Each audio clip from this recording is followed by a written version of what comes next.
Just when you thought we have gotten the latest news about the biggest names in cryptocurrency, more news is coming. So in this video, we are going to share the latest news involving Bitcoin, Ethereum, Polygon, Cardano, and a lot more. Stay tuned.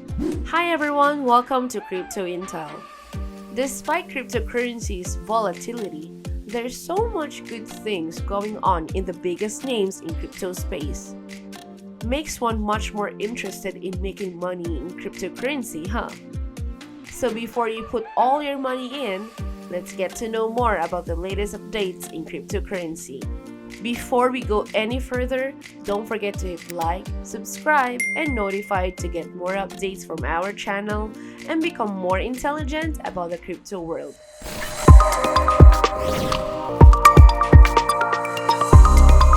Let's start with this video by talking about where do we stand right now with this crypto market in general.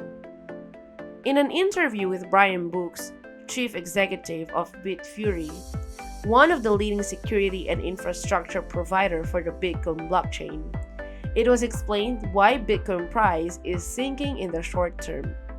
To give one an overview, Bitcoin goes up by 500% from November 2020 to March 2021. In a few months' time, we've given back some of that. Crypto overshot to the upside along with a lot of other assets that are tied to this sort of technological future. But is there something else going on that we should be concerned about that is health related in terms of a crypto project? Brian Brooks stated that in an efficient market, buyers and sellers are doing such things for a reason. It's also concerning that there are some things going on right now that are a little bit negative for Bitcoin, but only for short term. He gave an example that the Fed is announcing some mild inflation fighting strategy for 2022. One of the things about Bitcoin though is it's a barricade against inflation. Sounds good, right? So if we think inflation is plunging, then we'll have some modestly negative price effects. It's really interesting. Looking at a medium term instead of short term, a report from Goldman Sachs showed that Bitcoin is now 20% of the total global store of value market compared to gold. Again, that's 20% of the gold market. Crazy! And what it predicts is a future where Bitcoin price in the medium term gets 100,000 right as it achieves parity with gold as a store of value. So most of us in the sector remain quite bullish. If that's the case, that certainly has been one line of reasoning that it is essentially a digital form of gold. Such assets may protect against central bank mistakes or inflation or any institution that operates or monitors the movement of the market. However, when Bitcoin and other cryptos were skyrocketing, we were told by many that it showed that there was all of this real-world application excitement over actual development. It's going to create a new phase of internet, and the prices are translating those facts.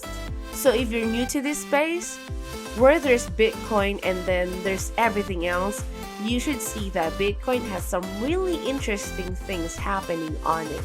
But the real Web3 stuff that's happening elsewhere, that's happening on Ethereum and Solana and in the Cardano ecosystem, with the NFT platforms and things like that, if you look in the history of the really innovative internet stocks, you know, even Google in its early days, they had periods of time where they fell by 50% because it was a new technology that was achieving adoption at first among hobbyists, then across mainstream users, and finally, mass retail. We're still new to Web3, it's a new concept. So eventually, it will be accepted by the masses. Development activities are enormously high, so there are a lot of things happening all at once, like stock prices having something to do with inflation. Others don't have effect with new internet technologies. They just all happen to be in the same broad category at the same time. Brian Brooks is also saying that prices right now are being suppressed because of the Fed's announcement that they will be reducing rates in the coming months. It's not happening yet, but its prices are being looked at already. But much like the internet revolution, dips are normal and the fundamentals of the network are only growing larger. Speaking of Bitcoin, there have been some corrections that crypto holders are seeing. According to crypto analyst TechDev, this correction has actually been happening for the past year. However, it looks like Bitcoin is still in its running correction and its volume has been declining since February 2021. Let's talk about this fact more. If you look at the chart, Bitcoin's price history is separated. We can see bull markets in green, bear markets in yellow, and crab markets / times of consolidation in red. Looking further into where we are right now, the analysis is that we have been in consolidation for the last 12 months. What's the takeaway here? Sadly, Bitcoin could dip even lower. Around 20,000 levels to the high, and that dip would still not invalidate the broader trend. Moving on to the altcoins that are making news.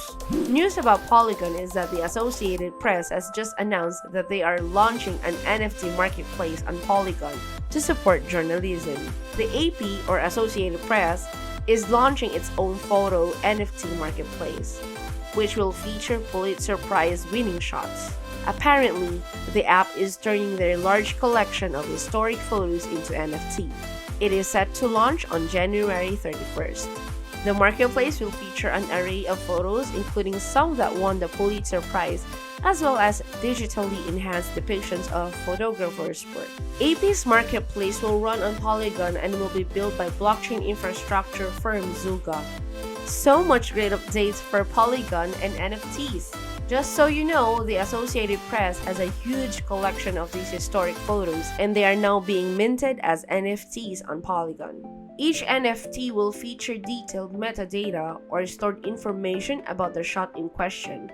And according to the release, the metadata will feature information about the date, time, and location of each photo, along with the equipment and camera settings used to capture the image. Last but not the least, Cardano. It seems that the Cardano forest is 100% funded. We've reached the 1 million tree milestone already. As mentioned in the previous video, all trees planted will be recorded on the Cardano blockchain for enhanced transparency and serve as public proof of land restoration activities. This is happening in places like Kenya. If you can remember how they are able to do this, the Cardano Foundation partnered with crypto startup Veritree for the planting effort that uses blockchain technology to record the supply chain of tree plantations for its users, allowing for a verifiable tracking of such activities. And that's all for this video. If you learned anything from our videos or have any crypto-related topic that you want us to cover, feel free to comment below. Don't forget to hit like, subscribe, and notify to get more updates from our channel and become more intelligent about the crypto world. See you in our next video.